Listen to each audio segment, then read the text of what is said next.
స్వయం ఉపాధిలో భాగంగా మహిళా సంఘాలకు రాష్ట్ర ప్రభుత్వం శంషాబాద్ సర్ప్ సంస్థ ద్వారా లోకల్ జాతి కోళ్లను పంపిణీ చేస్తున్నట్లు మెదక్ జిల్లా మనోహరాబాద్ మండల ఐకేపీ ఏపీఎం పెంట గౌడ్ తెలిపారు. అందులో భాగంగానే 680 లోకల్ జాతి కోడి పిల్లలను మనోహరాబాద్ మండల సమైక్య కార్యాలయం వద్ద మహిళా సంఘాల సభ్యులకు పంపిణీ చేసినట్లు ఆయన పేర్కొన్నారు.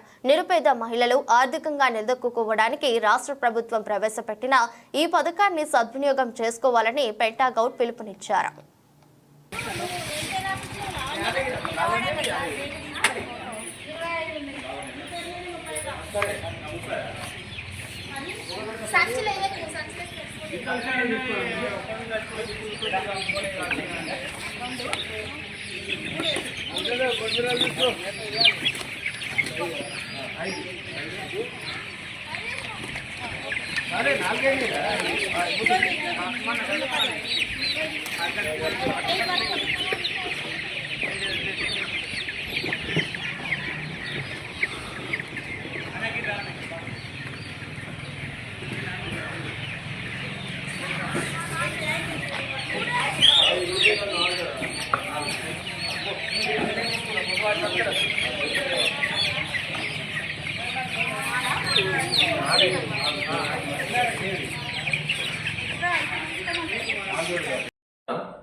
నా పేరు పెంటగౌడ్, ఏపీఎం మనోహరాబాద్ మండలం సెర్ప్ సంస్థ నుండి శంషాబాద్ నుండి 6 వారాలకు సంబంధించినటువంటి నాణ్యమైనటువంటి లోకల్ జాతికి సంబంధించిన కోడి పిల్లలు 680 కోడి పిల్లలను మన రాష్ట్ర ప్రభుత్వం మహిళా సంఘాలకు ఇవ్వాలని, వాళ్ళ ఆర్థికంగా ఎదగడానికి పశు సంపదలాగా కోడి పిల్లలు పంపిణీ చేయడం జరిగింది.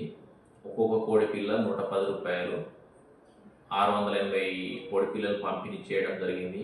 ఇంకా అవసరం ఉన్న వాళ్ళకు కూడా తీసుకొచ్చి ఇవ్వడం జరుగుతుంది. ధన్యవాదాలు.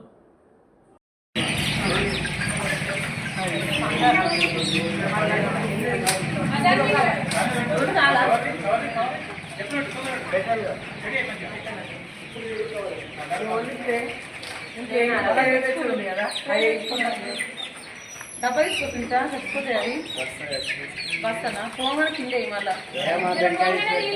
దొడ్డిగాడికా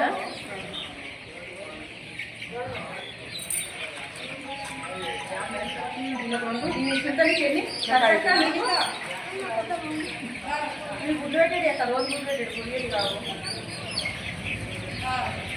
బాగా పెట్టేది.